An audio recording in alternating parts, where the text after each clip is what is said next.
Friends, రీసెంట్గా భారత్ మరియు Australia మధ్య జరిగినటువంటి వన్డే సిరీస్లో ఒక ప్రపంచ రికార్డు నమోదవ్వడం జరిగింది.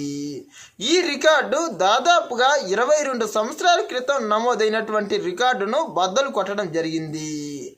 అసలు ఈ రికార్డు ఏమిటంటే, భారత్ మరియు ఆస్ట్రేలియా మధ్య జరిగినటువంటి మొదటి వన్డేలో భారత బ్యాట్స్మెన్ అయినటువంటి రోహిత్ శర్మకు బౌలింగ్ చేస్తున్న ఆస్ట్రేలియా యొక్క స్టార్ పేసర్ మిచెల్ స్టార్క్ ఏకంగా 176.5 kph స్పీడ్తో బౌలింగ్ వేసి ఏకంగా ఇప్పటి వరకు క్రికెట్ చరిత్రలోనే అత్యంత వేగవంతమైన బంతిని విసిరివేయడం జరిగింది.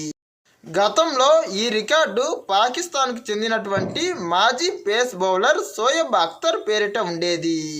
అతడు 2003లో జరిగినటువంటి ఒకానొక మ్యాచ్లో 161.5 kph స్పీడ్తో బౌలింగ్ చేసి అప్పట్లో ప్రపంచ రికార్డునే నెలకొల్పాడు.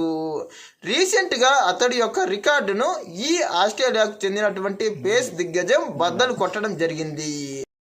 ఇక్కడ స్టార్క్ వేసినటువంటి ఈ ఫాస్ట్ బౌలింగ్ పైన కూడా కొన్ని అనుమానాలు వ్యక్తమవుతున్నాయి. దీనిపై కొన్ని మీడియా సంస్థలు, కొంతమంది మాజీ క్రికెటర్లు నిజంగా స్టార్క్ అంత స్పీడ్తో వేయలేదని, బంతి యొక్క స్పీడ్ను నిర్ణయించే ఆ మీటర్లో ఒక విధమైన సాంకేతిక లోపం వల్ల అలా చూపించిందని, నిజంగా మిచెల్ స్టార్క్ వేసిన బంతి యొక్క వేగం 145 kph ఉంటుందని కొందరు వాదిస్తున్నారు. ఏది ఏమైనా ఇది ఖచ్చితంగా ఐసీసీ నిర్ణయించిన స్పీడే. దీని వెనుక ఎలాంటి అనుమానాలు లేవని సాక్షాత్తు ఐసీసీఐనే తేల్చింది.